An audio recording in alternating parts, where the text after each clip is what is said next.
C'est l'entrée en matière la plus facile de la saison. Ben celle-là, puis le premier match de la saison. C'est comme, on se casse pas la tête. Du contenu Du gratis. contenu. Ah, ça faisait longtemps! Ah, enfin, un peu de contenu. Parce que ça a coûté cher. Le contenu a coûté cher ces dernières semaines. Un peu de contenu gratuit. Non, mais écoute, je suis très heureux qu'on ait fait ces enregistrements tardifs.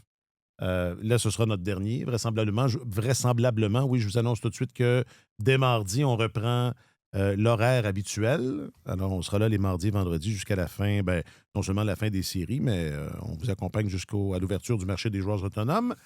Mais c'est ça, ça n'a pas été facile. Tout le monde y a mis du sien. Tout le monde a sacrifié un peu de sommeil, mais je pense que ça a valu la peine. Puis ça a certainement été.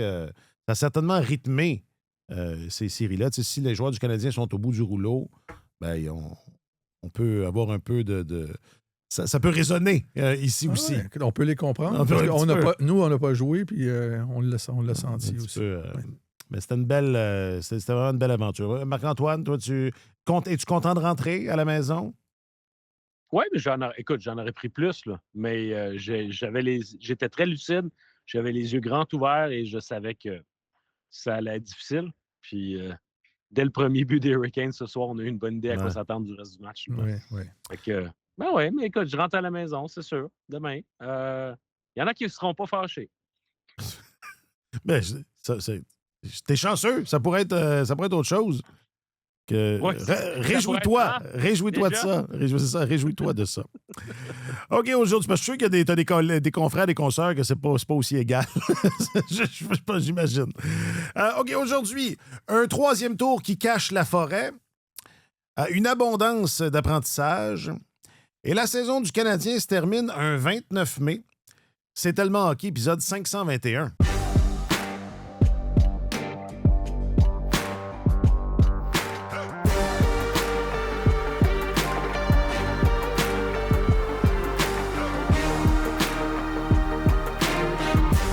Il est votre chroniqueur principal au service des sports, M. Martin Leclerc. Bonsoir, Martin. Messieurs, bonsoir. Et il est votre journaliste affecté aux affaires du hockey, M. Marc-Antoine Godin. Bonsoir, Marc-Antoine.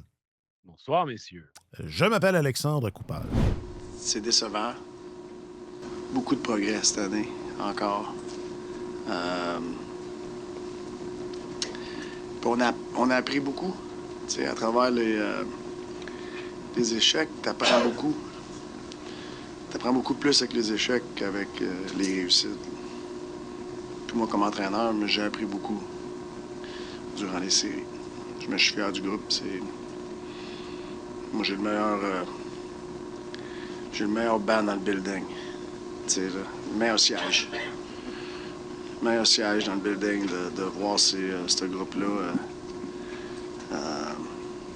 faire qu'est-ce qu'ils ont fait, là. Moi, à part du résultat, là, il n'y a pas beaucoup de négatifs. Martin Saint-Louis, donc après la défaite du Canadien, l'élimination du Canadien, la fin de ce parcours-là, dans le point de presse, ça va être mentionné que c'est 19 matchs. Oui. Bon sang. Pouvait bien être brûlé. Non, mais c'est un quart de saison, n'empêche, ou presque.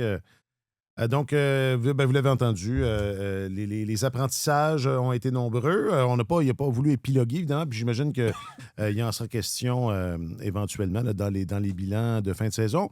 Mais vous retenez quoi, vous, de ces 19 matchs-là? C'est quoi? C'est 6 semaines, enfin presque un mois et demi. Presque 7. Ouais. Marc-Antoine, je commence avec toi. Qu'est-ce que. Tu sais, je disais ce troisième dos qui cache la forêt parce que j'ai senti un peu, puis on en parlait au dernier balado, j'ai senti un petit peu de frustration par rapport au dénouement de cette série-ci, alors qu'il faut s'entendre pour dire que personne ne pensait que le Canadien ferait le carré d'as cette année, ou enfin, c'est un parcours qui est remarquable. Ben, je pense qu'il y a deux choses peuvent être vraies à la fois, c'est-à-dire que d'un côté, le Canadien a été complètement déclassé dans cette finale d'association-là. Je pense que il y a des amateurs qui vont voir les limites actuelles de cette équipe-là et dire ah, vous voyez bien qu'on n'est pas assez fort. Mais en même temps, il y a tellement, je suis d'accord avec Martin Saint-Louis, il y a eu tellement de développement, tellement d'apprentissage et de croissance au sein de cette équipe-là. ça, c'est vraiment la forêt qu'il ne faut pas cesser de voir parce que sinon, les gens vont, brimer de leur plaisir. Puis deuxièmement, ils vont. Je pense qu'il faut garder une certaine lucidité par rapport à la démarche d'une équipe. C'est pas parce que tu ne gagnes pas la Coupe Stanley qu'une saison est un échec. Quand tu pars d'une équipe qui a repêché première en 2022, qui a réussi à faire les séries éliminatoires 3 ans après, et que l'année suivante se rend dans le carré d'as, je veux dire, c'est une trajectoire extraordinaire qui est emballante, mais je peux comprendre les joueurs étaient très déçus dans le vestiaire après le match. Puis il y en a qui disent, ben là, on vient de prendre la mesure aussi du chemin qui nous reste à parcourir pour se rendre jusqu'au bout, parce que les Hurricanes leur ont vraiment servi une leçon de hockey qu'ils ne sont pas prêts d'oublier. Ouais. Ouais. Écoute, ce troisième tour-là, c'était un peu une tempête parfaite, là. On a parlé on a parlé beaucoup du long congé dont les Hurricanes ont profité, mais le Canadien est entré en série. Juste de participer aux séries avec la plus jeune équipe, c'était déjà quelque chose. Avec la plus jeune équipe de la Ligue, c'était déjà un exploit. Je mesurais, pour le plaisir, cet après-midi, avant de m'en venir à Radio-Canada, le niveau d'adversité auquel le Canadien avait fait face en série, là, en comparaison avec les 3 autres équipes qui étaient qualifiées pour le carré d'as. Puis les adversaires, si tu compiles les points que les adversaires du Canadien ont récoltés en saison, le Canadien a eu le parcours le plus difficile jusqu'à présent en série.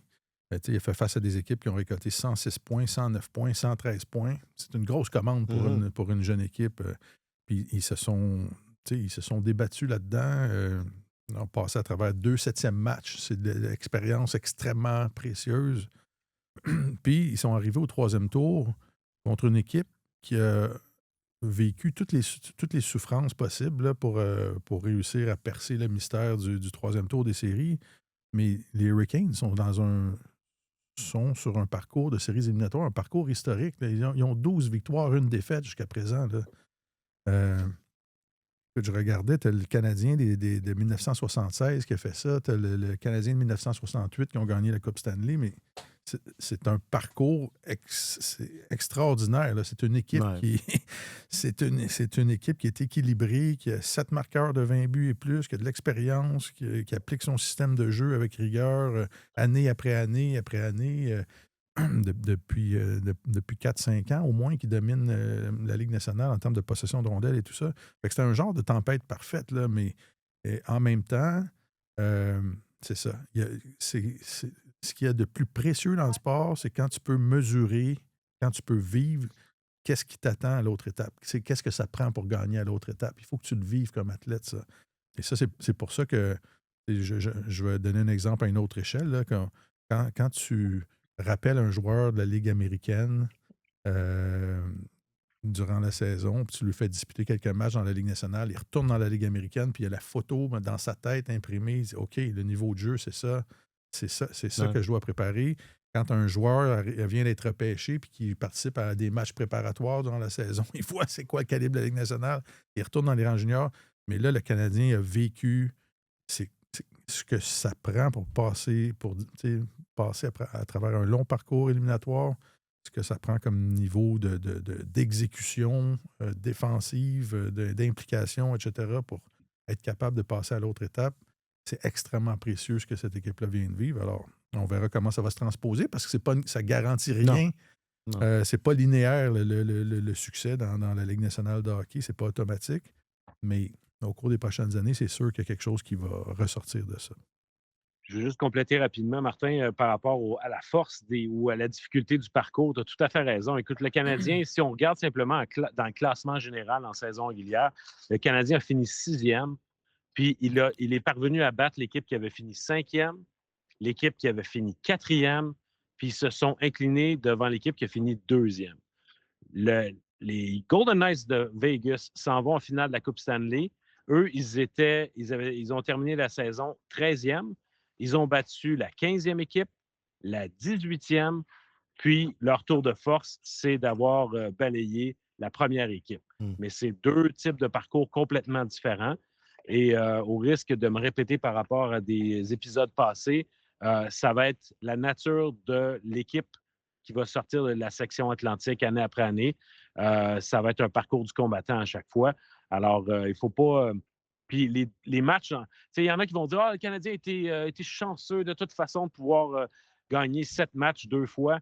Mais pour te rendre à un 7e match, il faut que tu aies gagné 3 parties avant. Puis l'équipe qui a perdu, elle n'a pas non plus profité de ses chances, elle n'a pas saisi ses opportunités. Puis ça fait partie de la victoire ou de la défaite. Fait que j'ôte absolument rien au mérite du Canadien de s'être rendu jusque-là et avant de s'incliner devant un adversaire qui était juste trop fort pour lui. Ouais. Et tu vas parler à 32 directeurs généraux dans la Ligue nationale, puis il y en a probablement 28 qui vont dire pour aller loin en série, il faut que tu sois bon, il faut que tu sois en santé, puis il faut que tu sois chanceux. Il faut que tu sois chanceux. Le Lightning aurait très bien pu passer au premier tour. On l'a tous vu. Puis les Sabres auraient pu remporter le 7e match aussi. C'est comme ça que ça se passe dans la Ligue nationale. C'est que c'est ça le hockey. Là. Un gardien peut changer un match. Tu peux être malchanceux. Alors, c'est ça. Ça fait partie du jeu. Je dis à mes enfants, il se peut très bien, à vrai dire, il y a de très, très bonnes chances que l'année prochaine, le Canadien soit une meilleure équipe. Loin d'être sûr qu'ils vont se rendre aussi loin. Alors, préparez-vous tout de suite parce que c'est ça. Plusieurs facteurs qui entrent en ligne de compte. Mais juste pour revenir sur les 11 jours de repos des Hurricanes, je comprends, le format éliminatoire de la Ligue nationale est contesté par beaucoup de gens parce qu'on favorise les rivalités intra-division, puis ça fait en sorte que des fois, tu as des équipes qui. Des fois, ça a l'air d'une finale de conférence au premier tour. Puis je comprends que c'est fait pour plaire aux télédiffuseurs, les rivalités locales, les matchs se jouent dans les mêmes fuseaux horaires au premier tour, etc. Puis la Ligue nationale tient à ça. Mais pourquoi cette pause de 11 jours-là est arrivée, ça a été en partie provoqué, ça a été pour plaire aux télédiffuseurs. Là, on s'entend. On ne voulait pas laisser de plage horaire vide pour les télédiffuseurs. Puis on a commencé la série de deuxième tour, commencé avant que la série de premier tour du Canadien soit terminée. Et les Hurricanes menaient déjà 2-0 contre les Flyers avant que la série Buffalo-Canadien commence. Et ça, moi, je trouve que là, on ne peut pas dire que ça n'a pas eu d'influence sur la série. Mais 11 jours de repos, quand tu fais ça, tu interviens directement dans le déroulement de la compétition. Mais je comprends qu'il y a des contrats de télé à respecter, puis les télédiffuseurs veulent avoir leur programmation et tout ça, mais je pense qu'il faudrait être plus vigilant. S'il y a une possibilité qu'une équipe soit déjà en avance 2-0 dans une série avant que l'autre commence, tu crées un déséquilibre dans le calendrier qui est important. Moi, j'ajouterais que ça a failli, et ça aurait pu, et ça a duré un match, mais ça a failli désavantager les Hurricanes aussi. C'est que l'un dans l'autre, ça n'a pas d'allure. Attendons qu'une ronde soit finie avant de commencer l'autre. Mais ce qui a surtout épargné les Hurricanes, c'est d'avoir balayé, d'avoir joué juste 8 matchs. Qu'ils les aient joués au début ou à la fin. À la limite, ils auraient peut-être balayé le Canadien s'ils avaient eu, il n'y avait pas eu 11 jours, mais 5 à la place. Mais c'est une combinaison parfaite. C'est la première équipe en 41 ans qui balaye ces deux premiers tours des séries avec l'avance qu'on leur a donnée dans le calendrier pour pouvoir se reposer par la suite. Mais il me semble qu'il y a une petite réflexion à faire là-dessus. Absolument. Oui, vas-y, Marc-Antoine. Ouais. À propos de... Puisqu'on est dans le calendrier. Lieu du thème de la fatigue, là, les joueurs du Canadien n'en ont pas vraiment accroché là-dessus. C'est sûr qu'ils ont parlé de l'avantage du repos des Hurricanes, mais je pense que de leur côté, c'est pas qu'ils ont dit on n'avait plus d'énergie, on n'était plus capable ou quoi que ce soit, mais leur regret, c'est qu'ils ont eu des chances de terminer des séries et de porter des coups durs à leurs adversaires dans les séries précédentes, contre Tampa, contre Buffalo, et ils ne l'ont pas fait. Fait que les énergies qui se sont, entre guillemets, gaspillées à ces endroits-là, ça les a rattrapés en troisième ronde. Sauf que c'est pas le simple constat de dire on n'avait plus d'essence dans le réservoir, c'est on a eu des opportunités de pouvoir fermer les séries plus rapidement, puis on ne l'a pas fait. Fait que ça, on parle d'apprentissage, ça, c'est une grosse leçon pour cette équipe-là, pour la suite des choses. Lane Hudson qui a dit il va falloir qu'on développe un meilleur instinct du tueur. Ouais. Et c'est ça. C'est pour ça qu'on a tant parlé dans les 2 tours précédents l'importance de ramener le poisson à bord de la chaloupe quand tu as une chance. Ah, c'était ça que ça voulait Non, dire. mais tu sais, Non. les gens regardent ça et disent, ben non, ils ont une autre chance de se reprendre, c'est un autre match, parce que toutes les énergies que tu laisses dans ces matchs-là, pas, à un moment donné, ça ouais. vient te chercher. Là. L'énergie n'est pas... il n'y en a pas comme éternellement. Exact. Bon, j'ai... lors des derniers épisodes qui suivaient des défaites qui ressemblaient beaucoup à celles de ce soir, vous avez beaucoup vanté le jeu des Hurricanes, avec raison, évidemment.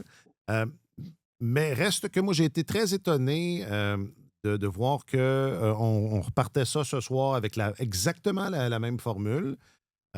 Puis c'est à l'extérieur de chez nous. Là, je vous dirais que c'est pas mal ça qui se dit chez nos confrères et nos consoeurs. J'ai entendu beaucoup d'anciens joueurs s'étonner de ça. Un, entre autres, qui disait juste changer quelque chose pour que les joueurs aient l'impression qu'il se passe quelque chose ou qu'on essaie quelque chose. Puis veut pas. Puis on l'a fait à l'occasion parce que des fois, pendant la reconstruction, on savait pas trop. C'était difficile de comprendre un peu ce qui se passait à l'occasion, mais je pense que tout le monde qui nous écoute, tout le monde sait qu'on déteste ça, faire de jouer au gérant d'estrade, mais ça reste étonnant. Enfin, c'est quoi votre degré d'étonnement qu'on ait reparti ça ce soir? Même affaire, comme la fois d'avant, et comme la fois d'avant, même la deuxième période, il y a comme... Ouais.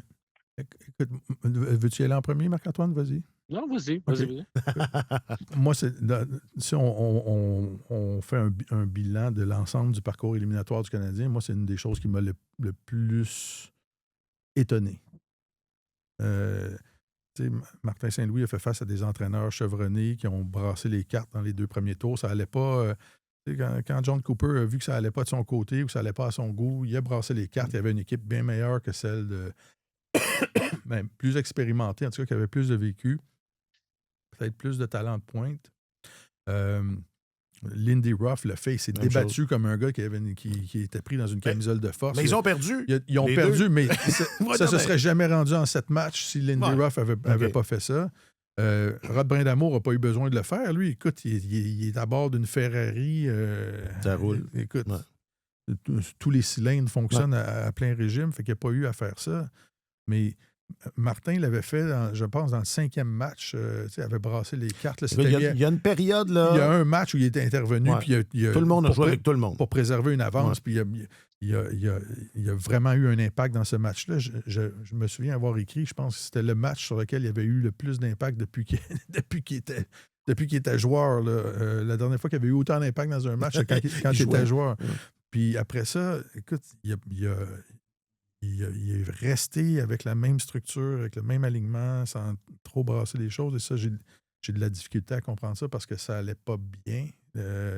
Et la façon dont le premier trio s'est comporté depuis le début, il faut le dire. Là, ça va être... le premier trio a été neutralisé pendant les séries au complet à 5 contre 5. Là. Slavkovski a 2 buts à 5 contre 5 en 19 matchs. Caulfield a 2 buts à 5 contre 5 en 19 matchs. Suzuki a 2 buts. Ils ont tous des différentiels négatifs.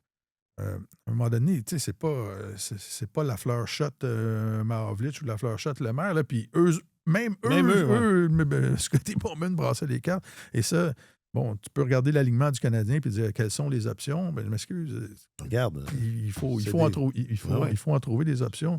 Alors, c'est ça. Moi, ça m'a étonné, honnêtement. Martin disait, j'ai appris pendant ces séries-là, comme entraîneur, j'ai appris beaucoup dans ce parcours éliminatoire-là. J'ai hâte de voir quel genre de... On ne sera pas là, mais j'aimerais être une mouche et assister sa rencontre de sortie de fin de saison avec ses patrons pour voir si ça va... c'est un sujet qui va être abordé. C'est un sujet où est-ce qu'il y a un mentor dans son entourage qui va s'asseoir avec lui puis on va regarder ce qui s'est passé, qu'est-ce que tu ferais de mieux, tout ça. Parce que à un moment donné, c'est ça ton travail comme entraîneur. Tu as ton alignement, mais c'est pas vrai que tes trios que tu avais en saison régulière, c'est coulé dans le ciment, la vie à la mort, peu importe ce qui arrive. À un moment donné, il faut réagir. Là. Si ton équipe ne répond plus, il faut qu'il se passe quelque chose. Et ça m'a étonné. On a beaucoup parlé je vous ai parlé durant la saison, puis même depuis que je participe à Tellement Hockey, des équipes qui sont à maillon fort puis des équipes à maillon faible. Puis je trouve que le Canadien montre en ce moment que c'est une équipe à maillon fort parce qu'elle a un groupe de talents de pointe qui le mène, mais la fameuse profondeur n'est peut-être pas tant là. Et, tu sais, Martin, quand tu dis c'est encore une reconstruction, tant et aussi longtemps que Jake Evans, c'est ton deuxième centre, je pense que ça, tu l'as déjà soulevé, cet argument-là. Puis, je pense que ça, c'est assez symptomatique des limites que Martin Saint-Louis a pour pouvoir brasser ses cartes. Quelles sont ses options? C'est sûr qu'il peut décider de remanier ses trios, mais il a quelques éléments qui ont vraiment tiré la charrette durant la saison. Puis ces éléments-là, ça ne fonctionnait pas pour eux à 5 contre 5 durant la saison. Tu regardes du côté d'Ivan Demidov, qui est, je crois, est devenu la première recrue dans l'histoire du Canadien à jouer 100 matchs dans une saison. Ça aurait été beaucoup lui demander de dire c'est toi qui vas être le moteur de ton trio, même en séries éliminatoires. C'est beaucoup demandé à une recrue. Je trouve qu'il y avait peu d'effectifs et peu de solutions de rechange. Là, en ce moment, là, je vous parle, j'ai choisi mon siège pour venir vous parler sur la galerie de presse. Je suis assis sur le siège duquel Jesperi Kotkaniemi a regardé le match de ce soir. Il doit être chaud. Oui. doit être chaud. Prends une photo parce que je pense que c'est je pense que c'est sa dernière année à ce siège-là. Oui, c'est ça. Mais il a pas. Écoute, et puis il a eu l'occasion de voir sa part de match. Il n'a pas joué du tout depuis le début des séries. Mais tu sais, c'est comme sachant que c'est un gars à qui on a consenti un gros contrat, puis on est allé chercher via une offre hostile, tu sais, puis tu le fais pas jouer. Ça s'appelle quand même avoir des cartes dans son jeu. Du côté du Canadien, je veux bien le Brendan Gallagher qui aurait pu apporter de l'émotion et tout ça, mais face à une équipe dont la cadence de jeu est aussi élevée, ça aurait peut-être pas été facile pour Brendan. Arber Xhekaj, tu veux l'amener en défense, il a failli jouer parce que je me pose des questions par rapport à l'état de santé de Caden Goulet, puis s'il avait été vraiment capable de jouer. Il s'est rendu de peine et de misère jusqu'au dernier sifflet ou à la sirène finale. Ouais. Mais Arber Xhekaj, la vitesse de sa prise de décision, c'est son principal enjeu. C'est ça que les Hurricanes de Caroline testent le plus chez l'adversaire. Fait que tu sais, t'as pas...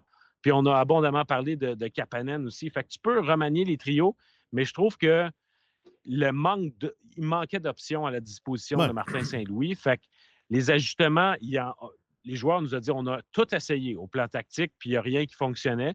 Mais je pense que la leçon, c'est que c'est rendu à Kent Hughes et à Jeff Gorton de passer à la prochaine étape. Puis maintenant, à partir du groupe qu'ils ont sous la main, c'est-à-dire, là, on voit exactement qu'est-ce qui nous manque, à quel niveau on a besoin de renflouer cette équipe-là. Puis ça va être leur responsabilité de faire en sorte qu'il y ait des gestes qui soient posés cet été pour qu'on ne s'en tienne plus seulement à la croissance naturelle d'une jeune équipe, mais qu'on leur donne de l'aide, qu'on aille chercher un joueur de centre de plus, qu'on aille chercher un coéquipier régulier à la droite de Lane Hudson, qu'on aille chercher peut-être un gros attaquant de plus qui jouerait peut-être nord-sud, mais qui aiderait en échec avant. Tu sais, il y a une liste d'épiceries qu'il faut considérer. Puis c'est le fun parce que le Canadien a quand même, plusieurs outils dans son jeu, ou plusieurs cartes dans son jeu pour pouvoir aller, tout à fait. aller à la pêche. Aux emplettes. Mais écoute, j'entends ce que tu dis, puis je ne suis pas en désaccord avec tout ce que tu dis, mais je pense quand même qu'il y aurait eu lieu... C'est absolument bluffant qu'il y a eu aucun changement. Un truc dont on a parlé durant la saison, là, quand Alexandre Texier a joué pendant 10-15 matchs avec Caulfield et Suzuki durant la saison, là, qu'on a déplacé Slafkovský sur le deuxième trio, ça a été la meilleure période offensive du Canadien des 12-15 dernières années là, en saison régulière. Il y a quelque chose qui se passait, il y avait de la magie. Puis Slafkovský a connu des moments, à un moment donné, très mauvais. Là. Il était dans les dernières semaines. Là, à un moment donné, on se disait, Colin, est-ce qu'il était affecté? Est-ce qu'il a subi une commotion cérébrale contre le Lightning qui perdure ou quelque chose? Il semblait complètement à bout de ressources. Puis on a persisté avec ça. On n'a même pas essayé. Tu sais. Fait que, mais je comprends. Il n'y a pas des tonnes d'options. On a eu maintes discussions sur la profondeur de l'équipe. Il n'y a pas beaucoup d'équipes qui arrivent en finale de la Coupe Stanley sans avoir de deuxième centre digne de ce nom. Puis Puis, tu sais, en termes de profondeur, il y a quelque chose à faire avec la brigade défensive aussi. C'est pas terminé. C'est un travail. Ouais. C'est un travail qui est encore en cours. Mais je pense que ça reste, c'est ça. Ça reste du jamais vu. Moi, j'ai l'impression que Saint-Louis a eu du succès souvent en. Tu sais, des fois, il dit que de ces joueurs qui sont têtus. Ouais. Bon, des fois, Saint-Louis a eu du succès. Il l'est peut-être. Mais des fois, il y a eu beaucoup de succès en gardant le cap. Et c'est très bien. Et moi, je salue ça. Force est d'admettre que dans ce cas-ci, c'est ça. Il n'y a pas eu de succès. C'est le moins qu'on puisse dire. Bon, revenons. Ce serait intéressant de voir, c'est ça, si. Moi, je serais curieux de savoir si c'était une décision d'équipe ou c'est toi, Marc-Antoine, qui disait est-ce qu'il en sera question de ça dans ces entrevues de fin d'année? Mais je ne serais pas surpris que c'était une décision d'équipe aussi. En consultation. J'ose imaginer. Mais bref, on en saura peut-être davantage éventuellement. Le temps file. Il faut, je ne sais pas, faut absolument. On n'a pas le choix. Il faut dire que Jakub de Bech a été absolument exceptionnel. Puis, je parlais de l'arbre qui cache la forêt. Évidemment que ça a été dit, mais jusqu'à quel point c'est lui, là. C'est lui l'histoire de ce parcours-là, non? Ben, non seulement du parcours, mais écoute, je dirais depuis les Jeux olympiques, parce que le Canadien a une séquence victorieuse où il n'y avait pas nécessairement le dessus en termes de possession de rondelles, où son offensive ne fonctionnait pas nécessairement à plein régime non plus. Puis Jakub de Bech est allé chercher plusieurs victoires pour cette équipe-là dans le dernier droit de la saison, puis qui l'a aidé à bien se positionner au classement. Puis une fois en séries éliminatoires, il a juste continué dans la même veine. Fait que c'est la révélation cette année, Jakub de Bech. Le parcours entre le gardien qu'il était le 1er décembre puis celui qu'il est devenu, là, rendu au 29 mai, c'est fantastique. Ce sont des pas de géant. La direction d'équipe doit s'en frotter les mains de voir à quel point un gardien de but peut s'imposer, se révéler autant que ça, puis devenir une carte maîtresse dans le jeu de l'équipe. Fait que c'est pas. Moi, j'ai été épaté par l'apprentissage qu'il a eu durant la saison, d'une part, de pouvoir jouer des matchs d'affilée, parce qu'au début, il se fatiguait plus rapidement quand on lui demandait, à l'époque où Montembeault avait perdu la confiance de son entraîneur, puis on demandait des fois 3 matchs en 6 jours, peu importe, mais une séquence le moindrement rapprochée pour De Bech, ses performances baissaient. Tandis que là, il a été sollicité à tous les 2 jours, il revenait, puis s'il y avait un match qui n'était pas à son goût, il revenait au suivant, puis il était à la hauteur, il était extrêmement combatif. Puis je trouve que dans tout ça, il s'est vraiment affirmé. Puis c'est comme s'il était hors de question qu'il laisse traîner là, le narratif comme quoi le gardien de but d'avenir du Canadien, c'est Jacob Fowler. Il a levé la main, il a répondu présent, puis là, c'est un beau problème pour le Canadien. C'est le gardien qui a sauvé le plus de buts dans le dernier tiers du calendrier régulier. Et avant le match de ce soir, il avait sauvé 14,6 buts depuis le début des séries. C'était un sommet dans la Ligue nationale en séries éliminatoires. Il a eu son gros mot à dire. C'est pour survivre à des 7e matchs en série, il faut que ton gardien te tienne là, t'aide à passer à travers ça. Chapeau, moi. Ouais. Puis j'ai énormément... Moi, un match qui m'a marqué, là, c'est le dernier au Centre Bell, le 4e match de série, là, où l'équipe était absolument pas là et qu'à 16 secondes de la fin, il se battait encore devant son filet, il plongeait pour s'assurer qu'il n'y ait pas de buts supplémentaires qui viennent. Et son point de presse dans le vestiaire après le match, alors que tu voyais que les vétérans, le capitaine, semblaient un peu dépassés par les événements puis ne plus savoir quoi dire. Lui s'est présenté devant les caméras, les micros, puis il a dit « Écoutez, on va prendre l'avion, on va faire un souper d'équipe, on va jouer notre meilleur match, on va revenir jouer. » Il y avait autant dans le langage corporel que dans le discours. Il projetait exactement. Je me disais, wow, comme entraîneur, ça doit être le fun de voir ça dans un moment sombre comme ça. Et c'est comme, j'ai trouvé qu'il a fait preuve de leadership. C'est une recrue. Des fois, il s'est mis un peu le pied dans la bouche cette saison quand il parlait aux médias et tout ça, mais il a fait un gros travail de ce côté-là mais aussi. Tout ça a disparu. Là. Tout ça, c'est de l'histoire ancienne parce que non seulement il a été impérial, tu sais, rien à redire vraiment. Là. C'est pas. C'était pas juste des pirouettes, puis c'était pas Non, juste. non, non. C'était en C'était contrôle. contrôlé.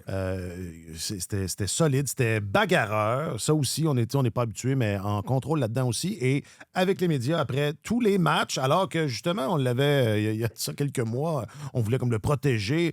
Tout ça, c'est terminé. Yacoub Dobèche, gardien numéro 1 de prestance. Puis après le match, devant son filet, il a étreint, il a serré dans ses bras chacun de ses coéquipiers. Tu sais, c'était pas juste on se donne des petits coups avec Ouais. le casque puis la mitaine, puis on passe rapidement, puis on est pressé de sortir de la patinoire. Il a pris le temps de serrer dans ses bras chacun de ses coéquipiers. Tu sais, c'était comme un geste d'affection. Ouais. Il est différent, ce gars-là. Il est différent. Ouais. Puis je pense qu'il s'est fait beaucoup d'alliés dans ce vestiaire-là. Évidemment. Je pensais que tu allais dire il a étreint chacun de ses poteaux. J'étais comme bon, classique. Un gardien classique. Oui, un classique, c'est ça. Bon, Ouais, je ne suis pas sûr s'il les a remerciés comme Patrick Roy le faisait à c'est ça, l'époque. ouais. Un mot, je sais pas, un mot final, une dernière observation sur ce parcours, sur cette série. Évidemment, bon, je le disais d'entrée de jeu, on revient mardi, on va épiloguer. Là. Préparez-vous, là, Ouais. l'avenir de Kirby Doc. Non. Ce genre d'affaires-là. Mais on fera ça à ce moment-là. Puisqu'on C'est le fun, j'aime ça, moi. Ouais. Ouais. Mais tu sais, puisqu'on... Écoute, tu parlais des points de presse de Jacob Dobèche. Là. Une autre révélation, c'est que Lane Hudson, qui était gêné, là, qui, non seulement il était mal à l'aise, toute la saison passée, c'était gérer les médias, c'était pas évident, il se sentait pas à son aise, puis il est comme un peu sorti de sa coquille durant la saison cette année. Puis en séries éliminatoires, là, il parle avec le cœur, puis ça a été... il livrait le fond de sa pensée, puis c'est comme si ce n'est plus une recrue, c'est un joueur vedette de la Ligue nationale. Il accepte son statut, il est à l'aise avec ça, puis il parle avec une franchise, puis avec un laisser-aller. Une confiance. Qui est très, très... Une confiance, absolument. C'est ça, une confiance qui est significative, qui n'est pas banale, parce que je pense que ça donne une unité de mesure de là où il est rendu dans sa tête, puis là où il est rendu dans sa carrière. Fait que, écoute, pour nous, pour notre travail, mais aussi, je pense, pour la suite sur la glace, avec ses coéquipiers, dans sa dynamique avec les amateurs, tout ça, ça augure très, très bien. Puis puisqu'on parlait des gardiens, la façon dont ça s'est terminé pour Dobèche, on peut peut-être souligner aussi Frédéric Anderson qui a perdu son agent hier, Claude Lemieux, qui semblait très ému après le match, là, qui a été étreint, lui, par ses coéquipiers, qui voulaient le consoler. Et cette scène-là, je regardais ça, puis je me disais, ça illustre à quel point on vient de connaître une semaine complètement folle. Ouais. Là, ça a commencé lundi avec Claude Lemieux qui soulevait le Le flambeau, flambeau qui dans portait le le Centre flambeau au Centre Bell, acclamé, et ça se termine comme ça avec son client qui pleure sur la patinoire après avoir remporté la série. Alors, je trouvais à propos de souligner que ça aussi, ça s'est passé. Non, ça a été tout un parcours, puis tout un mois de mai. Ouais. Oui, absolument.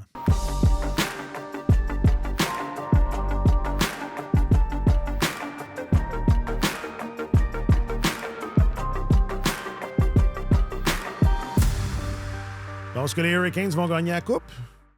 C'est une très bonne question. On va te répondre à ça mardi.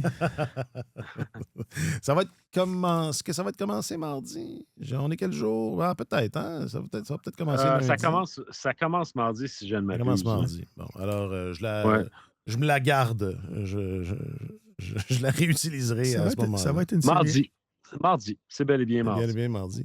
Je ne sais pas qui souhaitait ce duel-là. Hein. Je pense pas qu'il y avait beaucoup de gens. Je pense pas qu'il y avait beaucoup de gens qui se disaient Vegas, Caroline. ça va être bon. Les codes d'écoute qu'on va avoir avec ça partout. Mais je pense que d'un point de vue hockey, ça a du potentiel. Oui. Ben, moi, je souhaite bonne chance aux Hurricanes. Parce que c'est les vilains, là, les Golden Knights. C'est comme les méchants dans l'histoire à travers toute la ligue. C'est comme... Donc, je pense qu'il va y avoir beaucoup de il va y avoir beaucoup de soutien sympathique aux Hurricanes dans cette histoire-là. C'est quand même incroyable. Ouais. Tu sais, Vegas sont arrivés dans la Ligue nationale, ça fait quoi? Ça fait 9 ans, là?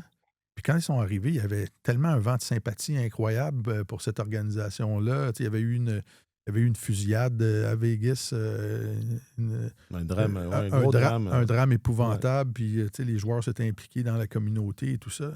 Et en 9 ans, c'est devenu l'organisation la plus détestée. Rapidement. À tous les niveaux. À tous les niveaux. Ouais.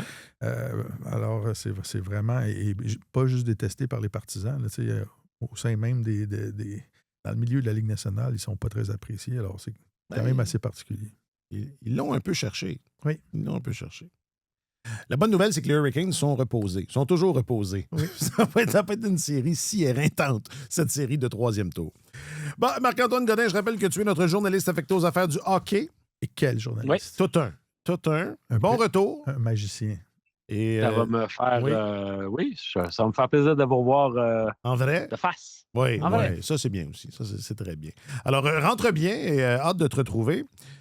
Martin Leclerc, tu es notre chroniqueur principal au service des sports. Merci infiniment, Martin. Messieurs, ça a été un grand bonheur, cette randonnée éliminatoire de nuit avec vous. Non, on refait ça. On reprend ça le matin maintenant. On refait ça l'année prochaine. Ben oui. Même chose. 3 rondes. On est obligé. On a commencé, on est obligé de continuer. Et rien de ça aurait été possible sans Jacques-Alexis Bernardin, qui punch les heures et qui ne regarde pas sa montre. Merci infiniment, Jacques-Alexis, pour ton dévouement et ton travail. Et merci à vous tous. Il ne regarde pas sa montre, il arrive en retard. C'est ça. Il ne regarde pas sa montre après, pas avant. Et merci à vous tous et à vous toutes d'avoir été là, d'être là. On se retrouve donc mardi dans notre horaire habituel. Puis d'ici là, passez un bon week-end. Sur tous les terrains et sur tous vos appareils, Radio-Canada Sport.